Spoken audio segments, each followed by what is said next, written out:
जय हिंद साथियों, नमस्कार। ट्रिपल सी की इस क्लास में आज हम डिस्कस करेंगे ट्रिपल सी एग्जाम के लिए 35 अति महत्वपूर्ण प्रश्न। यह सभी प्रश्न ट्रिपल सी की पिछली परीक्षाओं में सर्वाधिक पूछे गए प्रश्न हैं। इन क्वेश्चंस के साथ साथ मैं आपको एक्सप्लेन करके जो पॉइंट्स हैं वह भी समझाऊंगा, इसीलिए वीडियो को ध्यान से लास्ट तक आप जरूर देखिएगा।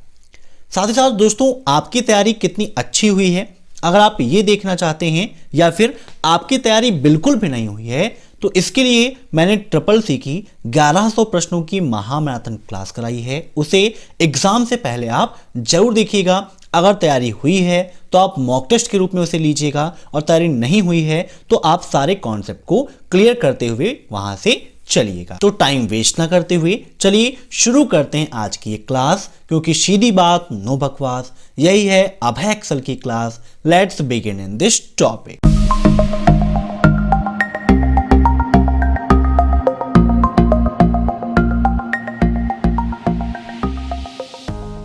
पहला प्रश्न है आपका, उमंग ऐप ने 2018 में सर्वश्रेष्ठ एम सरकारी सेवा पुरस्कार जीता। उमंग ऐप है क्या? यह क्वेश्चन आपके एग्जाम में काफी पूछा जाता है। उमंग का फुल फॉर्म क्या होता है, उमंग में एन क्या प्रेजेंट करता है, ये सारे क्वेश्चंस ट्रिपल सी एग्जाम में पूछे जाते हैं। तो उमंग भारत सरकार के द्वारा जारी किया गया एक ऐप है जहां पर सरकार की जो भी सेवाएं हैं जिसे गवर्नमेंट अपनी जनता को प्रोवाइड करती है, उन सभी का कलेक्शन उमंग में आपको मिल जाता है। उमंग का फुल फॉर्म आप नोट कर लीजिएगा, the unified mobile application for new age governance. तो यहां पर एन क्या प्रेजेंट कर रहा है, न्यू एज को प्रेजेंट कर रहा है। और यह कथन बिल्कुल सत्य है कि उमंग ऐप को 2018 में best M government service award मिला था। तो यहां पर इसका राइट आंसर हो जाएगा ऑप्शन सेकेंड, ट्रू। एक चीज को आप ध्यान में रखिएगा, ट्रिपल सी एग्जाम में कभी कभी फर्स्ट ऑप्शन में फॉल्स दे देता है और कभी कभी ट्रू दे देता है। तो आप एकदम केयरफुल, ठीक है, एकदम ध्यान देकर अपने एग्जाम को दीजिएगा कि फर्स्ट में ट्रू है या फिर फॉल्स है। अब नेक्स्ट, निम्नलिखित में से किसे सर्वश्रेष्ठ सेवा मॉडल के रूप में जाना जाता है, मीन्स किसे हम सर्वोत्तम सर्विस मॉडल के रूप में जानते हैं। लास्ट चैप्टर ट्रिपल सी का है overview of future skill and cyber security का, जहां पर क्लाउड कंप्यूटिंग एक टॉपिक आपको मिलता है, उसी के अंतर्गत ये सारे टॉपिक्स आपको मिलते हैं। यहां पर ये होगा PaaS, ठीक है। तो PaaS का फुल फॉर्म होता है platform as a service, SaaS का फुल फॉर्म होता है software as a service, and IaaS का होता है इंफ्रास्ट्रक्चर एज अ सर्विस। इन तीनों के फुल फॉर्म भी ट्रिपल सी एग्जाम में काफी पूछे जाते हैं। तो ये तीनों आपके सर्वोत्तम सर्विस मॉडल कहलाते हैं, इसीलिए इसका राइट आंसर होगा option fourth, all of the above. अब नेक्स्ट, क्लाउड कंप्यूटिंग सिस्टम है, मीन्स क्लाउड कंप्यूटिंग सिस्टम कैसा है, स्टेटफुल है, रिलेबल है, स्टेटलेस है या फिर कनेक्शन लेस है। तो आपका क्लाउड कंप्यूटिंग सिस्टम बिल्कुल स्टेटलेस सिस्टम होता है, ऑप्शन थर्ड इज राइट। अब नेक्स्ट, QR कोड बारकोड का एक प्रकार है, मीन्स QR कोड इस टाइप ऑफ बारकोड, मीन्स किस टाइप का एक बारकोड होता है। देखिए यहां पर थोड़ी सी कंफ्यूजन हो जाती है। बहुत सारे लोग 2D को मानते हैं, बहुत सारे लोग 3D को मानते हैं, लेकिन अधिकतर जो 3D बारकोड होते हैं इनको QR कोड की संज्ञा दी जाती है। तो यहां पर इसका राइट आंसर क्या होगा, 3D होगा, ठीक है। इसके अलावा 2D भी होता है, लेकिन जो अधिकतर केस है वो 3D का होता है। जो भी 3D बारकोड होते हैं उन्हें QR कोड की संज्ञा दी जाती है। अब नेक्स्ट, निम्नलिखित में से कौन सुरक्षा पर हमले के खिलाफ पर्यावरण को सुरक्षित करने का कारक नहीं है? Which of the following is not a factor in securing the environment against on attack on security? बताइए। तो सुरक्षित करने के कारक नहीं है पूछा है। तो देखिए, हैकर की एजुकेशन मीन्स हैकर की शिक्षा, तो उसका एक कारक हो सकती है। नेटवर्क आर्किटेक्चर भी सुरक्षित करने का एक कारक हो सकता है। सिस्टम कॉन्फ़िगरेशन भी सुरक्षित करने का एक कारक होगा। लेकिन the business strategy of the company means कोई भी कंपनी है, कंपनी की जो बिजनेस के नियम हैं या फिर जो बिजनेस के लिए वो रूल फॉलो कर रही है या फिर उसकी जो शक्ति है ना, जो इसका प्लान है वो पर्यावरण को सुरक्षित करने का कोई कारक नहीं है। पर्यावरण का मतलब ये हमारे एनवायरनमेंट से नहीं है, ये कंप्यूटर के जो साइबर एनवायरनमेंट है उससे है। ठीक है, तो यहां पर इसका राइट आंसर क्या होगा? Option second. ठीक है, अब नेक्स्ट, लिब्रे ऑफिस राइटर में प्रयुक्त डिफॉल्ट फॉन्ट नेम क्या होता है? What is the default font used in Libre office writer? तो यहां पर देखिए हम लिब्रे ऑफिस राइटर को ओपन कर लेते हैं। डिफॉल्ट का मतलब जब आप ओपन करते हैं वहां पर जो भी फॉन्ट आपको दिखाई देती है वही डिफॉल्ट कहलाती है। जैसे यहां पर देखिए क्या है, लिब्रेशन सेरिफ। ठीक है, ये आपकी क्या है? डिफॉल्ट फॉन्ट नेम स्टाइल है। यहां पर साइज कितनी होती है? तो 12 होती है। ठीक है, याद रखिएगा। तो यहां पर इसका राइट आंसर क्या हो जाएगा? Option first. ठीक है, स्पेलिंग ये होगी, ऑप्शन फर्स्ट इज राइट। अब next, what is the shortcut की ऑफ डिमोट आइकन? आइकन को डिमोट करने के लिए शॉर्टकट की क्या होती है? Alt plus control plus right, alt plus shift plus right, alt plus control plus left and alt plus shift plus left. दोस्तों एक क्वेश्चन यहां से आपको यह भी मिल सकता है कि डिमोट आइकन का ऑप्शन आपको किस मेनू के अंतर्गत मिलता है? तो सबसे पहले आप ये बताइए कि डिमोट आइकन आपको कहां पर मिलता है? तो ये आपको मिलता है लिब्रे ऑफिस इम्प्रेस में। यहां पर जब आप जाएंगे फॉर्मेट में तो यहां पर देखिए कई सारे ऑप्शंस मिलते हैं, उसी के अंतर्गत आपको मिलता है लिस्ट का ऑप्शन। लिस्ट में bulleted list, number list, demote और प्रमोट का ऑप्शन मिलता है। तो डिमोट की शॉर्टकट की होती है alt plus shift plus right और प्रमोट की होती है alt plus shift plus left. ठीक है, इन दोनों को आप याद रखिएगा। ऐसे ही मूव डाउन की alt plus shift plus down और मूव अप की alt plus shift plus up होती है। ये किस मेनू में होता है? तो फॉर्मेट मेनू के अंतर्गत पाया जाता है। तो यहां पर इसका राइट आंसर क्या हो जाएगा? Alt plus shift plus right. एक बार चेक कर लेते हैं, क्योंकि अगर गुस्सा हो जाते हैं आप लोग, है ना, थोड़ा सा गलत होता है तो गुस्सा हो जाते हैं, लिस्ट में alt plus shift plus right. ठीक है, तो इसका राइट आंसर ऑप्शन सेकेंड।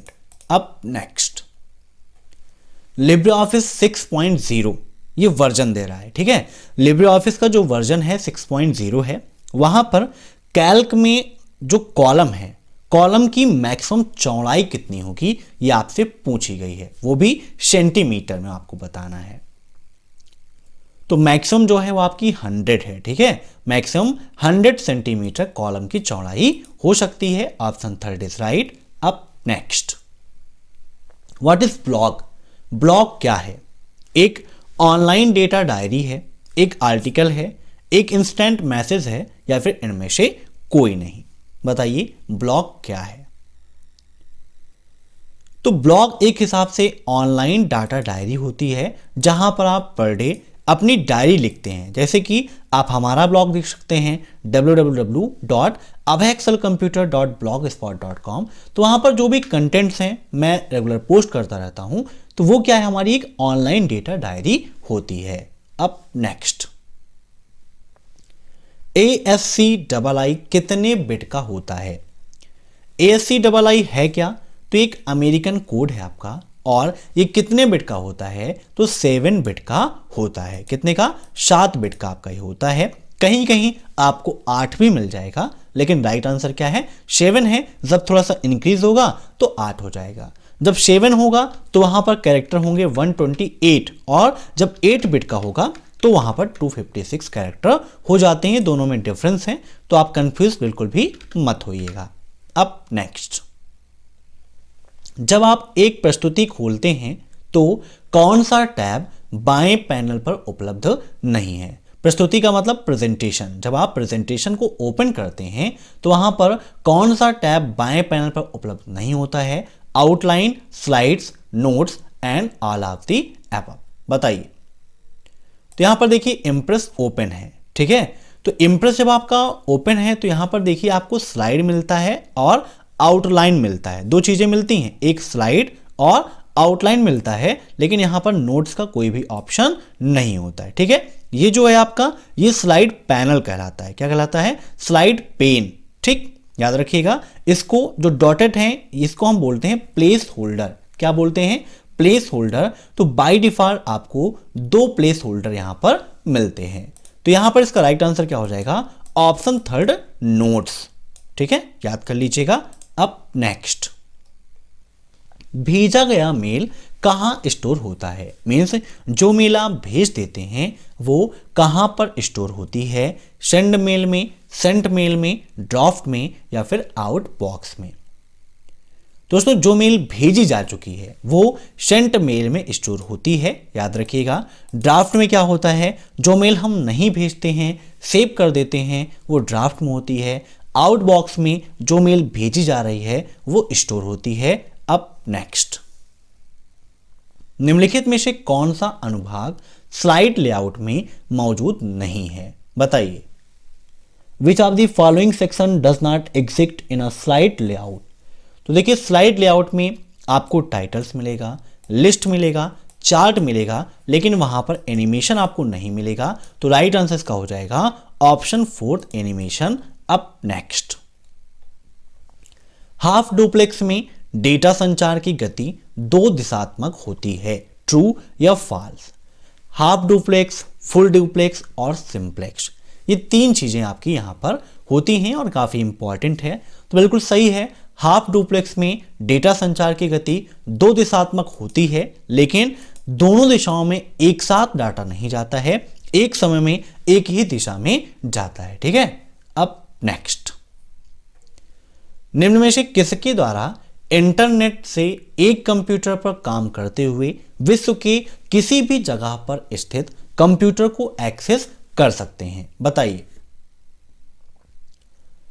तो ऐसा है आपका टेलनेट। टेलनेट के माध्यम से आप एक कंप्यूटर पर वर्क करते हुए विश्व की किसी भी जगह पर स्थित कोई दूसरा कंप्यूटर है उसे आप आसानी से एक्सेस कर सकते हैं।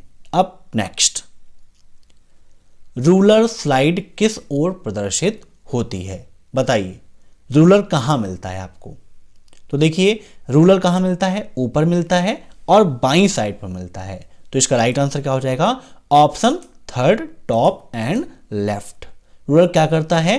पेज की मार्जिन को सेट करने का काम करता है। एग्जाम में क्वेश्चन में पूछा जाता है कि रूलर का उपयोग क्यों करते हैं? तो पेज की मार्जिन को सेट करने के लिए रूलर का उपयोग किया जाता है। अब नेक्स्ट, BCR क्या है? बताइए। BCR का फुल फॉर्म क्या है? तो BCR का फुल फॉर्म होता है बारकोड रीडर। क्या होता है? Barcode reader. Option second is right. अब नेक्स्ट, पेटीएम संबंधित है वोडाफोन से, एयरटेल से, जियो से या फिर खुद के पर्सनल बैंक से?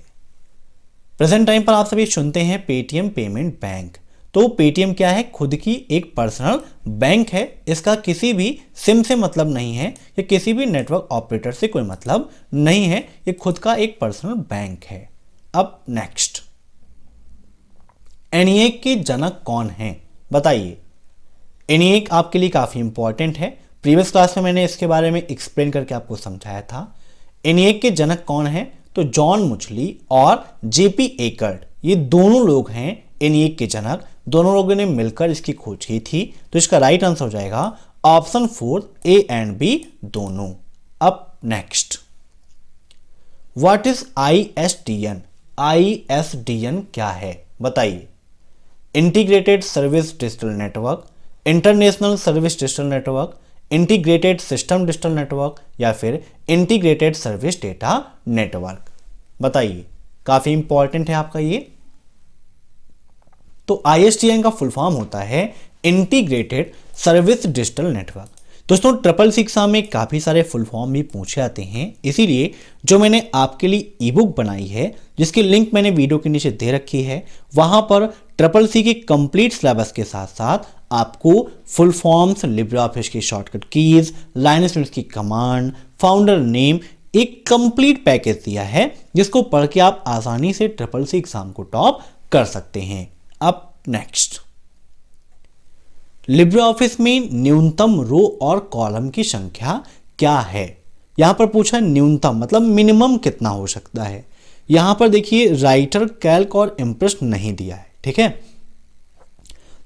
कैल्क में क्या होता है, ऑलरेडी रो और कॉलम होती हैं। रो की संख्या 10,48,576 है, ना उससे ज़्यादा होगा ना कम होगा। आप जितनी चाहें यूज कर सकते हैं, वो अलग की बात है। तो यहाँ पर हम इंसर्ट करने वाला देखते हैं कि हम कोई टेबल इंसर्ट करते हैं तो वहाँ पर रो और कॉलम कितने होते हैं। टेबल इंसर्ट करने की शॉर्टकट की क्या होती है, यह भी ट्रिपल सी एग्जाम में काफ़ी पूछी जाती है। तो यहाँ पर हम टेबल पर जाएंगे, इंसर्ट टेबल पर क्लिक करेंगे तो Ctrl+F12 होती है। तो यहाँ पर देखिए अभी नेम में टेबल 1 लिखा है। एक क्वेश्चन यहाँ से पूछा जाता है कि क्या लिब्रे ऑफिस में हम टेबल को अपना नेम दे सकते हैं। तो बिल्कुल सही है, आप जो भी नेम देना चाहते हैं वो नेम यहाँ पर दे सकते हैं। बाय डिफॉल्ट में रो और कॉलम की संख्या कितनी होती है, यह भी ट्रिपल सी एग्जाम में पूछा जाता है। तो लिब्रे ऑफिस में बाय डिफॉल्ट रो और कॉलम की संख्या 2 होती है, मीन्स 2 रो और 2 कॉलम होते हैं। यहाँ पर मिनिमम करते हैं, देखिए यहाँ पर हम 1 करते हैं और 1 करते हैं। 1 पे हमने क्लिक किया और ओके कर दिया, तो यहाँ पर देखिए आपकी एक रो और एक कॉलम आ गया, ठीक है भाई। एक ही है तो एक ही रो एक ही कॉलम होगा, वहां पर कोई डिवाइडेंस नहीं होगी। अब हम ट्राई करते हैं 0 करके। टेबल पर जाते हैं, इंसर्ट टेबल, यहां पर अगर हम 1 कर देते हैं और 0 कर देंगे तो भी आपका 1 ही आएगा, ठीक है। तो इसीलिए यहां पर आप न्यूनतम क्या मान सकते हैं, 1 और 1, एक रो और एक कॉलम, यही न्यूनतम हो सकता है, इससे कम आपका नहीं हो सकता है। अब नेक्स्ट, एईपीएस में एटीएम की कोई आवश्यकता नहीं होती। एईपीएस का फुल फॉर्म क्या होता है, Aadhaar enabled payment system. Triple C exam में काफी पूछा जाता है, तो बिल्कुल सही है, एईपीएस में एटीएम की कोई आवश्यकता नहीं होती है। यहां पर नहीं है, इसीलिए इसको हम क्या करेंगे, ट्रू करेंगे, क्योंकि नहीं होती, बिल्कुल सही कथन है। एईपीएस में क्या है, आप अपने आधार नंबर के द्वारा और बायोमेट्रिक के जरिए आप पेमेंट निकाल सकते हैं, बैलेंस की इंक्वायरी कर सकते हैं, मिनी स्टेटमेंट प्राप्त कर सकते हैं। अब next, POS stand for, POS का फुल फॉर्म क्या है। काफी सिंपल सा क्वेश्चन है। तो पीओएस का फुल फॉर्म होता है पॉइंट ऑफ सेल। क्या होता है, point of sale. Option first is right. अब नेक्स्ट, स्कैनर कैसी डिवाइस है, बताइए। Input, output, pointing. Pointing device वह डिवाइस होती हैं जो पॉइंट करती हैं, जिनका उपयोग हम पॉइंट करने के लिए करते हैं, जैसे कि माउस है, लाइट पेन है, जॉयस्टिक है, ये सभी क्या है, पॉइंटिंग डिवाइस है।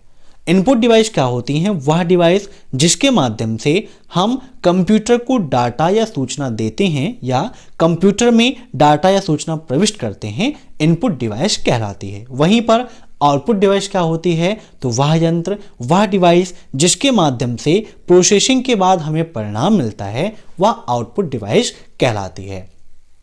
तो स्कैनर क्या करता है, स्कैन करने का काम करता है, मीन्स यह आपकी क्या है, एक इनपुट डिवाइस होती है। अब next, POS is a digital device. POS terminal एक डिजिटल डिवाइस है, ट्रू या फॉल्स। एग्जाम में ट्रू एंड फॉल्स के भी लगभग 25-30 क्वेश्चंस आ जाते हैं। तो पीओएस टर्मिनल एक डिजिटल डिवाइस है, यह बिल्कुल आपका सही है, ऑप्शन फर्स्ट इज राइट। अब नेक्स्ट, किस मेमोरी को बार बार रिफ्रेश करना पड़ता है। रिफ्रेश का मतलब है कि उसमें कुछ ना कुछ बदलाव होता रहता है। तो यहां पर इसका राइट आंसर हो जाएगा ऑप्शन सेकेंड, डी रैम, ठीक है। डी रैम का फुल फॉर्म क्या होता है, यह ट्रिपल सी एग्जाम में काफी पूछता है। तो इसका फुल फॉर्म होता है डायनेमिक रैम। और एस रैम का फुल फॉर्म क्या होता है, स्टैटिक रैम। स्टैटिक का मतलब ही होता है स्थिर के हिसाब से, ठीक है। और डायनेमिक का मतलब है जो बदलता रहे, ठीक है। तो डायनेमिक रैम जो होती है, इसको हमें बार बार रिफ्रेश करना पड़ता है। ईपी रोम का फुल फॉर्म क्या होता है, या भी आप जान लीजिए। रोम का full form read only memory, P ROM का full form programmable read only memory, और ईपी रोम का full form erasable programmable read only memory होता है, ठीक है। अब next, search engine heavy database के कीवर्ड और यूआरएल को मेंटेन करने का काम करता है। ट्रू या फॉल्स, बताइए। तो बिल्कुल सही है। सर्च इंजन हैवी डेटाबेस के कीवर्ड और यूआरएल को मेंटेन करने का काम करता है। Option first is right. Up next. Calc में एक कॉलम के चयन के लिए शॉर्टकट की क्या है? Control plus space, shift plus space, alt plus inter या कंट्रोल प्लस एंटर। यहां पर देखिए कैल्क ओपन है। मान लीजिए हमें एक कॉलम सेलेक्ट करना है। ये जो ऐसे आप देख रहे हैं ये रो है और जो ये ऐसे है ये आपका कॉलम है, ठीक है। ये आप अच्छे से जानते होंगे।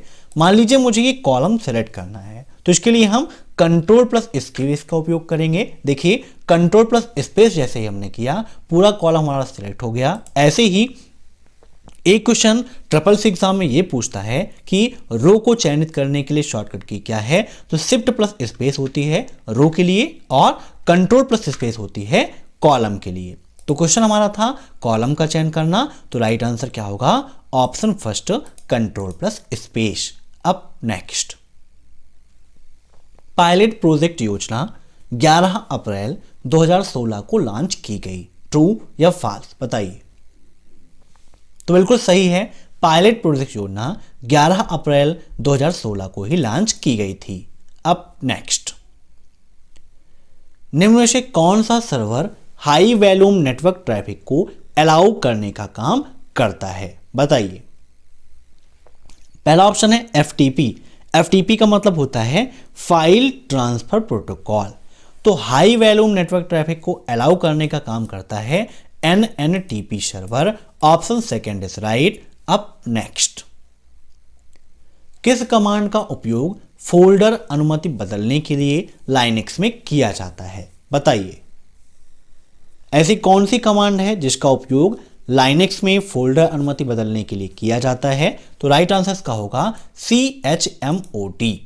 Option first is right. अब नेक्स्ट। बग क्या है? एक लॉजिकल एरर है किसी प्रोग्राम में, एक डिफिकल्ट सिंटैक्स एरर होती है किसी प्रोग्राम में, documenting programs using an efficient documenting tool, या फिर ऑल ऑफ द एबव। तो बग का मतलब है किसी प्रोग्राम में अगर कोई लॉजिकल एरर आ रही है तो वही कहलाता है bug. Option first is right. अब नेक्स्ट। OSI मॉडल में ट्रांसपोर्ट लेयर बीच में है, मीन्स ट्रांसपोर्ट लेयर किन दो लेयर के बीच में होती है? ऐसे क्वेश्चन अक्सर SSS एग्जाम में पूछे जाते हैं। तो यहां पर देखिए एक ट्रिक मैं आपको फिर से याद दिला देता हूं। ट्रिक क्या थी मैंने आपको बताई है पहले। OSI मॉडल की सातों लेयर को आपको याद रखना है, क्योंकि कभी एग्जाम में पूछ लेता है तीसरी लेयर कौन सी है, चौथी कौन सी है, या फिर तीसरी और पांचवी के बीच में कौन सी लेयर होगी। तो ट्रिक है हमारी, प्यारे दोस्त नीलेश तुम्हारी शादी पर आऊंगा। आप किसी भी दोस्त का नाम रख सकते हैं जिसका नाम है प्यारे दोस्त नीलेश तुम्हारी शादी पर आऊंगा, ठीक है। ऐसे आप किसी का भी नाम रख सकते हो। अब यहां पर P से फिजिकल लेयर, D से डाटा लिंक लेयर, N से नेटवर्क लेयर, T से ट्रांसपोर्ट, S से सेशन, P से प्रेजेंटेशन और A से एप्लीकेशन। यहां पर पूछा है ट्रांसपोर्ट लेयर बीच में है, तो ट्रांसपोर्ट लेयर किसके बीच में फंसा है बताइए, काफी इंपॉर्टेंट है आपका। तो देखो भैया नेटवर्क और सेशन इन दोनों के बीच में कौन फंसा है? Transport layer. तो राइट आंसर क्या होगा? ऑप्शन फर्स्ट, नेटवर्क सेशन के बीच में ही पाया जाता है ट्रांसपोर्ट। अब नेक्स्ट। अलीबाबा के ऑनर कौन है? अलीबाबा है क्या? आपकी एक ई-कॉमर्शियल साइट है और अलीबाबा के ऑनर हैं जैक मॉ, ठीक है। Option second is right. अब नेक्स्ट। 500 रुपए की नोट का साइज क्या होता है? SSS एग्जाम में ऐसे क्वेश्चंस पूछे जाते हैं।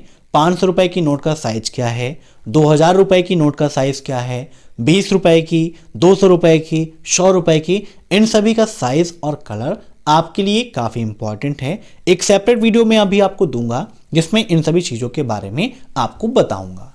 तो 500 रुपए की नोट का साइज होता है 66 × 150 mm स्क्वायर, ठीक है। तो ये थे आज के अति महत्वपूर्ण 35 प्रश्न। मैं आशा करता हूं कि आपको यह क्लास पसंद आई होगी। अगर आपको यह क्लास पसंद आई हो तो वीडियो को लाइक जरूर करिएगा, साथ ही साथ कमेंट बॉक्स में अपना सुझाव जरूर दीजिएगा और ये क्लास कैसी लगी ये भी आप जरूर बताइएगा। साथ ही साथ चैनल पर नए मेहमान हैं तो चैनल को सब्सक्राइब कर लीजिएगा और एग्जाम से पहले CCC की 1100 प्रश्नों की महामैराथन क्लास को देख लीजिएगा। और पीडीएफ की आवश्यकता है तो वीडियो के नीचे लिंक है, वहां से आप पीडीएफ को डाउनलोड कर सकते हैं। Thanks for watching my video. फिर मिलते हैं नेक्स्ट क्लास में, तब तक के लिए बाय बाय।